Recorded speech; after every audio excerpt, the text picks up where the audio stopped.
ദേവഗുരുവായി നിൽക്കുന്ന ബൃഹസ്പതിയും വായു ഭഗവാനും കൂടെ കൂടി ഗുരുവായൂരപ്പനെ പ്രതിഷ്ഠ കഴിച്ചു എന്ന് പറയണ പ്രതിഷ്ഠ കഴിച്ച ദിവസമാണ് ഗുരുവായൂർ ഏകാദശി.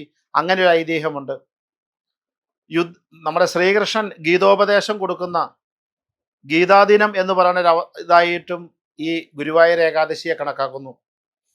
എന്തായാലും ഒരു മനുഷ്യ ജീവിതത്തിനകത്ത് നരനായി നമ്മൾ ഈ ഭൂമിയിൽ ജനിച്ചതിന് ശേഷം നമ്മൾ അറിയാതെയോ വാക്കുകൊണ്ടോ ബുദ്ധി കൊണ്ടോ പ്രവൃത്തി കൊണ്ടോ കർമ്മം കൊണ്ടോ നമ്മൾ ചെയ്തിരിക്കുന്നതോ നമ്മൾക്ക് വന്നിരിക്കുന്നതായിരിക്കുന്ന എല്ലാ ദോഷ ദുരിതങ്ങളുടെയും പൂർണ്ണമായ അവസാനമാണ് ഗുരുവായൂർ ഏകാദശി.